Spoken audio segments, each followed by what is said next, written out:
रुख सबसे पहले करेंगे विधानसभा का 16वीं विधानसभा का बजट सत्र, क्या कुछ खास है जरा देखिए। मेरे जहाजपुर विधानसभा क्षेत्र के साथ सौतेला व्यवहार किया गया, कितने पशु चिकित्सा अधिकारी के पद स्थापन किए और कितने एलएसए के पद स्थापन किए, मैं मंत्री जी से पूछना चाहता हूं। माननीय मंत्री जी।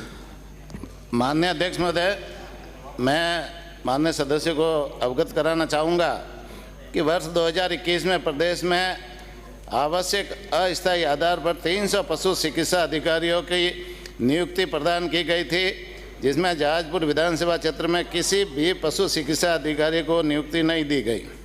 वर्ष 2022 में प्रदेश में आवश्यक अस्थायी आधार पर 200 पशु चिकित्सा अधिकारियों की भर्ती की गई, जिसमें जहाजपुर विधानसभा क्षेत्र में किसी भी पशु चिकित्सा अधिकारी को भी नियुक्ति नहीं दी गई। वर्ष 2020-21 में कुल 2149 पशुधन सहायकों को पद स्थापन दिया गया। उक्त पशुधन सहायकों में से 2 को जहाजपुर में नियुक्ति दी गई। इसी तरह वर्ष 2021-22 में पशुधन सहायकों के कुल विज्ञापित 1436 पदों के विरुद्ध, ये तो पढ़ लिया। नहीं ये नहीं, यही है ना। मैं अध्यक्ष महोदय, आपके दोनों हो गए। आप कुछ बोलो। कह रहा हूँ, जो पद रिक्त हैं वहाँ पशु मित्र लगे हुए हैं, क्या आप उनका मानदेय निर्धारित करके संविदा में उनको शामिल करना चाहते हैं? जो रिक्त पदों की जो संख्या है उससे आपको छुटकारा मिल सके। माननीय अध्यक्ष महोदय, मैं नेता प्रतिपक्ष महोदय को बताना चाहूँगा कि अभी हमारे डॉक्टरों की 900 पदों की भर्ती प्रक्रियाधीन है, वो बहुत जल्दी उसको भी लगाएंगे और पशु मित्र है उसमें भी विचार करेंगे और आने वाले समय में सरकार अच्छा निर्णय करेगी। श्री चेतन पटेल। प्रश्न संख्या 334। माननीय मंत्री महोदय, आप सप्लीमेंट्री पूछ लो या जवाब मिल चुका है। जो खंड 2 में मेरे प्रश्न का जो जवाब आया है सर, वो पूरे विभाग द्वारा बताया गया प्रस्ताव प्राप्त नहीं हुआ, जो सरासर गलत है। इस विषय में मैंने पूर्व में माननीय कृषि मंत्री जी जयपुर एंड मंडी सचिव इटावा को दिनांक 12/2/24 को पत्र लिखा। मेरे पत्र पर मंडी सचिव इटावा द्वारा दिनांक 24/2/24 को अधिशासी अभियंता राजस्थान राज्य कृषि विपणन बोर्ड कोटा को स्टेटमेंट बनाकर प्रस्ताव जयपुर भिजवाने हेतु लिखा गया। इस पत्र के बाद भी कार्रवाई कृषि विपणन बोर्ड की है। मेरा आपसे इतना सा निवेदन है माननीय मंत्री महोदय कि आज़ादी के बाद से इस गांव में अभी तक रोड नहीं बन पाया है और इस रोड पे बहुत सारे किसानों की कृषि भी है। तो आपसे इतना सा निवेदन करना चाहता हूं कि क्या आप इस पे विचार रखते हैं कि इस रोड को बनाना चाहिए। माननीय विधायक पिपलदास से आने वाले, ये आपका प्रस्ताव पिछले 23-24 में आया था, बजट नहीं था, बता रहा हूं मैं। और 24-25 में आपके द्वारा प्रस्ताव नहीं दिया गया। ये कर्मवीर मुख्यमंत्री भजनलाल जी की सरकार, आप प्रस्ताव भिजाइए और प्रश्नकाल समाप्त।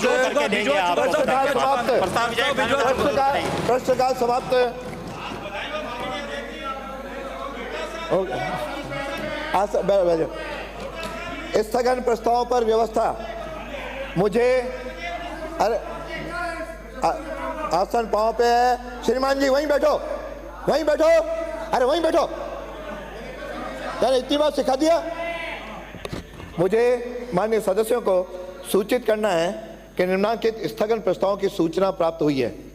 1, श्री गणेश घोगड़ा सदस्य की ओर से राजकीय महाविद्यालय डूंगरपुर में मूलभूत सुविधाओं के अभाव से उत्पन्न स्थिति के संबंध में। 2, श्री शिखा भील बराला सदस्य की ओर से पूर्व राज्यपाल स्वर्गीय श्रीमती कमला बेनीवाल की अंत्येष्टि राजकीय सम्मान से नहीं किए जाने से उत्पन्न स्थिति के संबंध में। उपरोक्त प्रस्ताव ऐसे नहीं है कि सदन की पूर्व निर्धारित कार्रवाई को रोककर इन पर विचार किया जाए, अतः इन पर अनुमति देने में असमर्थ हूँ। प्रक्रिया के नियम 295 के अंतर्गत प्राप्त सूचनाएं। श्री गोविंद प्रसाद सदस्य की ओर से विधानसभा क्षेत्र मनोहर थाना में चिकित्सा सुविधाओं का विस्तार किए जाने के संबंध में। श्री चंद्रभान सिंह चौहान सदस्य की ओर से प्रदेश के राशन विक्रेताओं का बकाया कमीशन एवं प्रतिमाह मानदेय दिलाए जाने के संबंध में। श्री हंसराज पटेल सदस्य की ओर से विधानसभा क्षेत्र महुआ में डेयरी संचालन में हो रही अनियमितताओं की जांच करवाकर समुचित कार्रवाई करवाए जाने के संबंध में श्री छोटू सिंह सदस्य की ओर से जैसलमेर जिले के उपनिवेशन क्षेत्र में भू सर्वे से वंचित ग्रामों का सर्वे कराए जाने के संबंध में श्री चेतन पटेल कोलाना सदस्य की ओर से विधानसभा क्षेत्र पीपलदा में वर्ष 2021 में बाढ़ से हुए बेघर परिवारों को प्रधानमंत्री आवास योजना के अंतर्गत आवास आवंटन करवाए जाने के संबंध में श्रीचंद कृपलानी सदस्य की ओर से विधानसभा क्षेत्र निम्बेड़ा के सामुदायिक चिकित्सा केंद्र छोटी सादड़ी को उप जिला चिकित्सालय में क्रमोन्नत किए जाने के संबंध में श्री रविंद्र सिंह भाटी सदस्य की ओर से प्रदेश के विश्वविद्यालयों से संबंध शैक्षिक संस्थाओं में छात्र संघ चुनाव करवाए जाने के संबंध में श्री अर्जुन लाल सदस्य की ओर से विधानसभा क्षेत्र बिलाड़ा से गुजरने वाले मेगा हाईवे पर रणीसर गांव, झाक, खारिया, मीठापुर एवं बिलाड़ा का बाईपास बनवाए जाने के संबंध में श्री कंवर लाल सदस्य की ओर से प्रदेश में महानरेगा योजना अंतर्गत बीएफटी वेयरफुट टेक्नीशियन को संविधान नियम 2022 में सम्मिलित किए जाने के संबंध में श्री ललित मीणा सदस्य की ओर से विधानसभा क्षेत्र किशनगंज में जल जीवन मिशन अंतर्गत पेयजल की सुचारू व्यवस्था किए जाने के संबंध में श्री जुबेर खां सदस्य की ओर से विधानसभा क्षेत्र रामगढ़ के विभिन्न नवनिर्मित 33 केवी जीएसएस का संचालन शीघ्र प्रारंभ कराने एवं स्वीकृत 132 नवनिर्मित केवी जीएसएस निर्माण कार्य प्रारंभ करवाए जाने के संबंध में श्रीमती दीप्ति किरण महेश्वरी सदस्य की ओर से ग्राम पंचायत कोटड़ी राजसमंद में हिंदुस्तान जिंक लिमिटेड द्वारा चारागाह भूमि पर अवैध रूप से अपशिष्ट निस्तारण करने से उत्पन्न स्थिति के संदर्भ में श्री उदयलाल डांगी सदस्य की ओर से विधानसभा क्षेत्र वल्लभ नगर की जयसमुंद झील से जुड़ी नदी में RSMML झामड़ कोटड़ा माइंस द्वारा केमिकल पदार्थ डालने पर कार्रवाई किए जाने के संबंध में श्री बहादुर सिंह सदस्य की ओर से महाराजा सूरजमल विश्वविद्यालय भरतपुर के कुलपति द्वारा की जा रही अनियमितताओं की जांच करवाए जाने के संबंध में श्री अजय सिंह सदस्य की ओर से नागौर जिले के किसानों को प्रधानमंत्री फसल बीमा योजना के तहत बीमा क्लेम का भुगतान करवाए जाने के संबंध में माननीय सदस्यों को उनके द्वारा दी गई सूचना को पढ़ने की अनुमति होगी। आज दिनांक 11/10 को शून्यकाल में बोलने हेतु 52 पर्चियां प्राप्त हुईं, जिनमें से शलाका द्वारा 4 पर्चियां निकाली गईं जो निम्नानुसार है। एक, श्री प्रताप सिंह भील गोगुंदा स्थित नेशनल हाईवे संख्या 27 पर आए दिन हो रही दुर्घटनाओं से उत्पन्न स्थिति के संबंध में श्री अमृतलाल मीणा सराड़ा में 132 केवी जीएसएस का कार्य धीमी गति से होने से उत्पन्न स्थिति के संदर्भ में जेठानंद व्यास विधानसभा क्षेत्र बीकानेर पश्चिम में Bikaner electrical supply limited company के कर्मचारियों द्वारा आम जन को परेशान करने से उत्पन्न स्थिति के संबंध में श्री हरिमोहन शर्मा उदयपुर के विभिन्न आदिवासी क्षेत्रों में आर्थिक तंगी के कारण शिशुओं को बेचकर घर खर्च चलाने से उत्पन्न स्थिति के संदर्भ में पर्ची के बोलने की अनुमति होगी। श्री गोविंद प्रसाद। आदरणीय अध्यक्ष महोदय, प्रक्रिया एवं कार्य संचालन नियमों के नियम 295 के तहत विशेष उल्लेख प्रस्ताव। मेरी विधानसभा क्षेत्र मनोर थाना में सामुदायिक स्वास्थ्य केंद्र मनोर थाना झालावाड़ जिले का सबसे पिछड़ा हुआ ब्लॉक है। ये मध्य प्रदेश सीमा से लगता है और मैं पिछले काफ़ी समय से मांग कर रहा हूँ कि सामुदायिक स्वास्थ्य केंद्र मनोर थाना को 30 बेड से बढ़ाकर 100 बेड में से कोई नहीं आएगा का किया जाए। माननीय मंत्री महोदय तथा पीछे से आते हैं। अकलेरा सामुदायिक स्वास्थ्य केंद्र में 50 बेड से बढ़ाकर 100 बेड किया जाए ताकि मनोर थाना में ओपीडी 400 प्रतिदिन है तथा अकलेरा में 900 प्रतिदिन है, क्योंकि मनोर थाना में लगभग 150 गांव से ग्रामीण आते हैं। लगभग आबादी 1,05,000 का विस्तार हो चुका है, जबकि अकलेरा में 1,30,000 के लगभग आबादी है।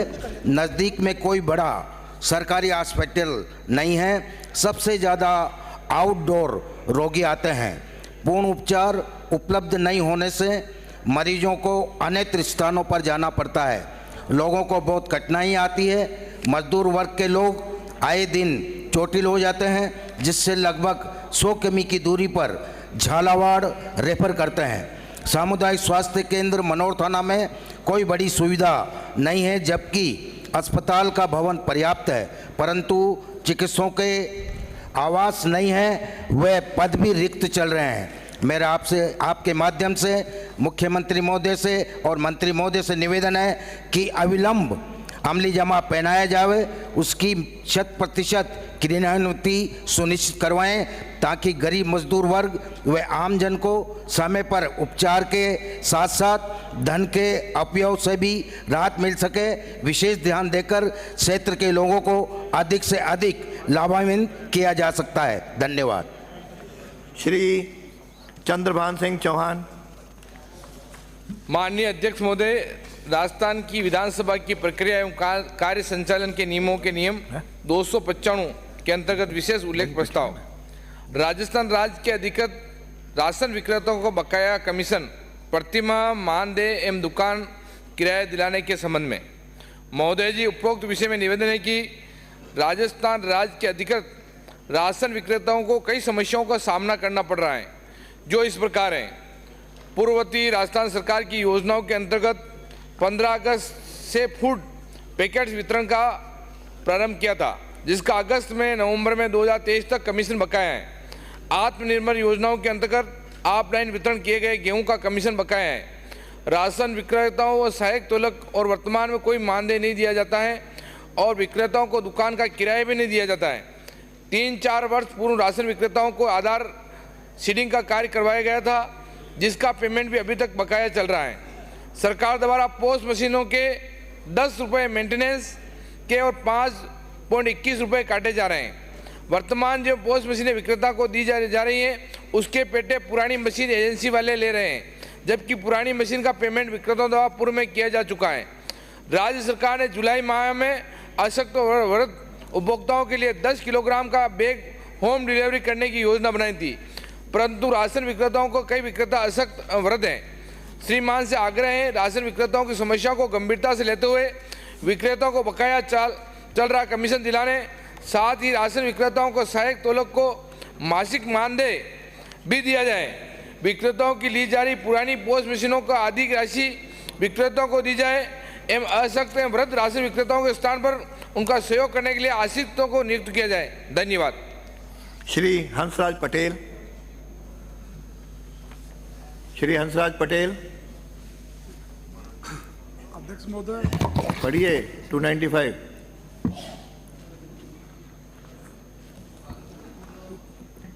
पढ़िए ना, जो आपने लिख करके दिया है उसको पढ़ना है 295 में। अध्यक्ष महोदय, सबसे पहले तो मैं बजट में जो हमारे कोटपुली का नाम आया, कोटपुली के लिए सबसे बड़े जो लिखा है वही पढ़ना है, जो आपने लिख करके दिया है वही पढ़ना है।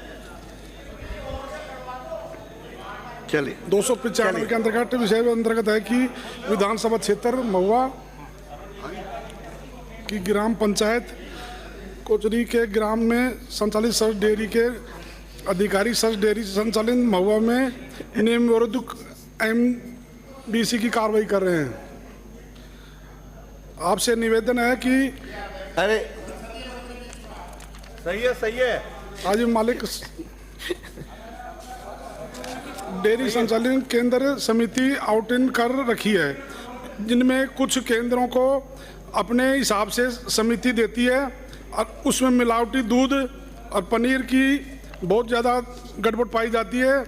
तो ये नियम 295 के अंतर्गत मैं आपसे निवेदन करता हूँ, इस पर उचित कार्रवाई की जाए। धन्यवाद हो। श्री छोटू सिंह।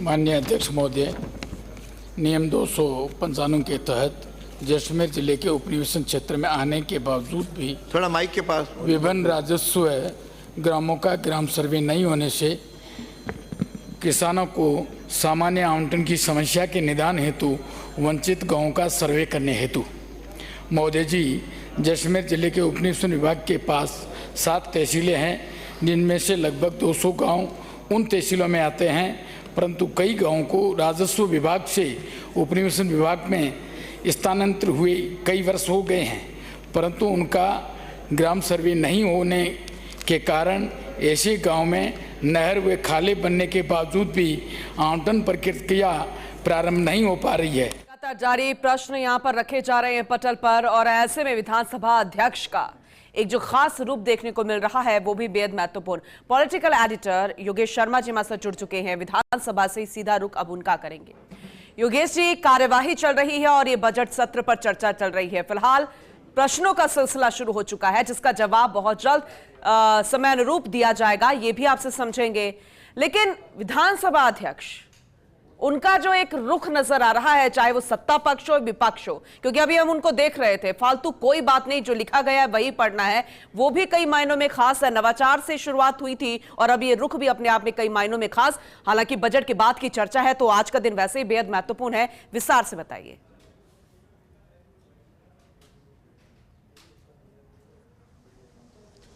देखिए, पूरी तरह विधानसभा का सत्र का जो प्रश्नकाल था, आज जो सबसे बड़ा जो सवाल था वो था महिलाओं के खिलाफ अपराधों को लेकर, और कांग्रेस की विधायक इंदिरा मीणा ने ये सवाल किया था। इसे लेकर सदन में जोरदार हंगामा बरपा।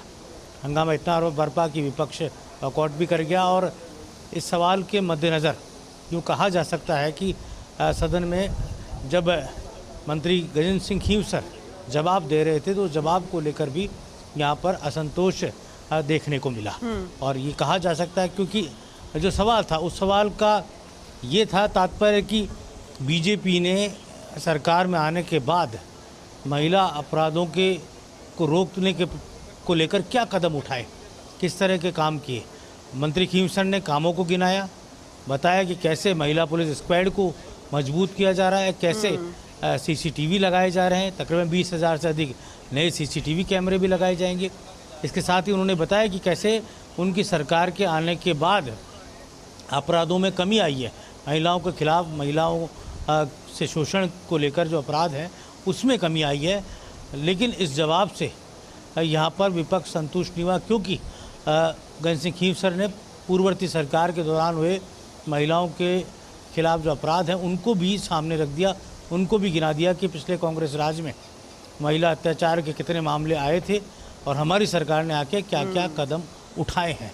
तो ये कहा जा सकता है कि तमाम जो घटनाक्रम था सदन में इस पूरे प्रश्न के इर्द गिर्द घूमता रहा। दूसरा सबसे बड़ा मामला आया कि जब विधायक संदीप शर्मा जो कोटा से आते हैं उनका सवाल था स्कूल कक्षा क्रमोन्नत को लेकर या उनके कक्षों के निर्माण को लेकर, कोटा से जुड़ा ये मसला था।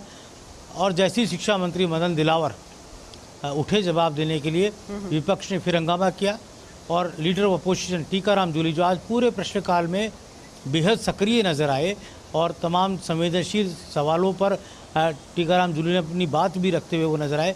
टीकाराम जूली ने कहा कि हम तब तक जवाब नहीं सुनेंगे जब तक आदिवासी डीएनए से जुड़ा जो बयान था मदन दिलावर का, उसे लेकर वो माफ़ी नहीं मांग लेते।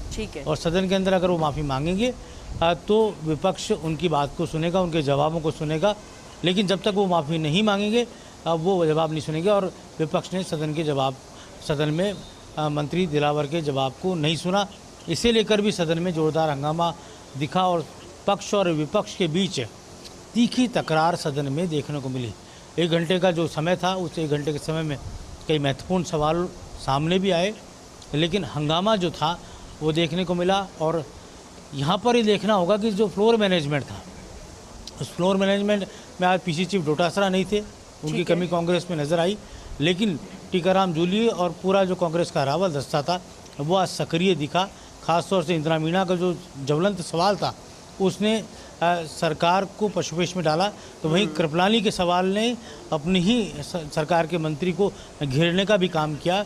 यहाँ ये कहा जा सकता है कि मुख्यमंत्री से जुड़े महकमों के सवालों के जवाब यहाँ पर दिए गए गजेंद्र सिंह खींवसर के जरिए, और इसके साथ ही मंत्रिमंडल के कुछ सदस्यों की तैयारी को लेकर भी यहाँ संशय दिखा। बहरहाल कहा जा सकता है कि जो ज्वलंत विषय है उनको लेकर प्रदेशव्यापी सवाल यहाँ पर विपक्ष के जरिए विपक्ष के नेता ने किए। जी बिल्कुल योगेश जी, जैसे कि आप कह रहे हैं और विधानसभा की कार्यवाही जो चल रही है, जो चर्चा चल रही है, सवाल पूछे जा रहे हैं, उससे अब ये लग रहा है कि जो बीजेपी स्ट्रैटेजी के साथ चल रही थी आज उससे ज्यादा विपक्ष की स्ट्रैटेजी हावी होती नजर आ रही है। विपक्ष मजबूत है, इस बात से इनकार नहीं किया जा सकता। हो सकता है लोकसभा के चुनावों के रिजल्ट के बाद यह रणनीति बनाने की कवायद जो है और ज्यादा तेज हो गई, क्योंकि अभी कुछ चंद दिन रोज पहले कांग्रेस के दिग्गज भी यहां पर पहुंचे थे, तब भी रणनीति बनी थी। शायद उसका ही ये असर नजर आ रहा है। योगेश जी,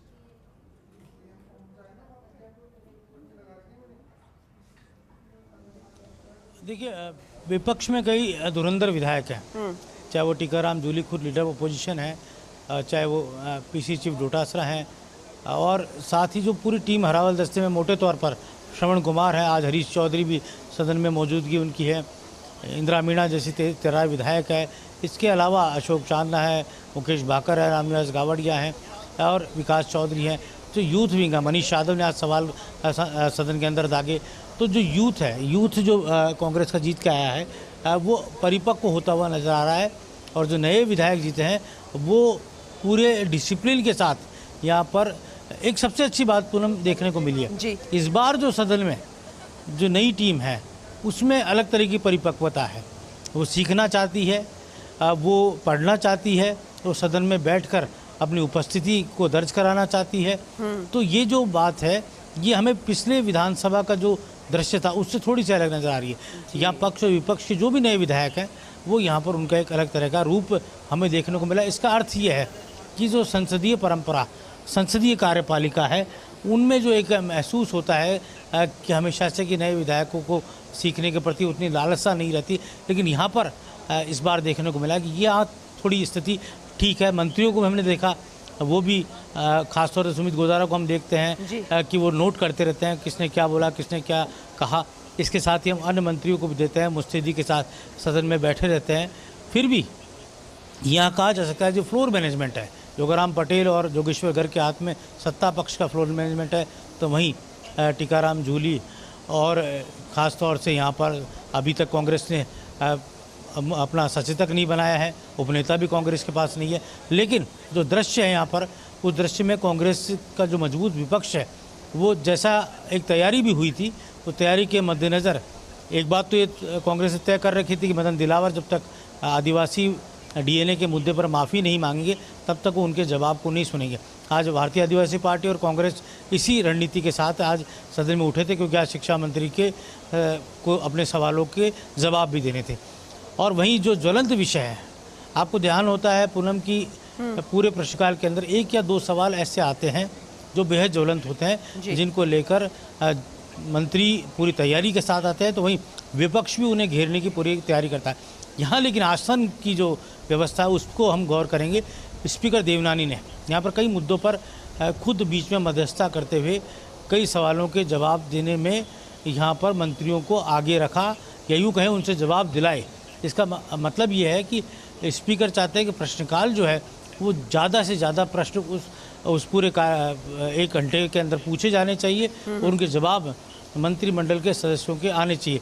लेकिन कांग्रेस का जो हंगामा था महिला अत्याचारों के मुद्दे को लेकर और मदन दिलावर के जवाब के वक्त, उस दौरान कई मंत्रियों के जवाब और विपक्षी विधायक जो सवाल पूछने वाले विधायक हैं उनके जवाब यहाँ पर सदन में हंगामे के बीच ही वो कहा जा सकता संसदीय कार्य हो गया। अब शून्यकाल चल रहा है और कई ज्वलंत मसले शून्यकाल में उठाए जा रहे हैं। जी, इसके अलावा कुछ और अधिसूचनाएं हैं जो पटल पर रखने का प्रोसेस हो सकता है, उसे भी समझाने की कोशिश कीजिएगा। साथ में ये भी बताइए, क्योंकि एक नवाचार किया गया है, जो पेंडिंग पड़े जो सवाल है उसे भी कंप्लीट करने धीरे धीरे, ताकि जो मैसेज आए, चाहे वो ब्यूरोक्रेसी में हो, सत्ता या विपक्ष पक्ष में हो, वो भी पूरे तरीके से ये जाए कि अब जवाब जो है वो कंप्लीट होंगे सभी सवालों के।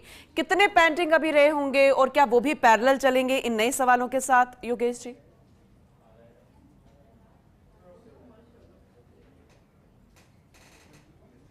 देखिए, बहुत अच्छा सवाल है पूनम जी। विधानसभा के अंदर का जो कार्रवाई होती है, विधानसभा में पूछे गए हर सवाल का जो जवाब होता है वो देने का काम यहाँ पर मंत्रालयों को करना है, अधिकारियों की पूरी टीम को करना होता है।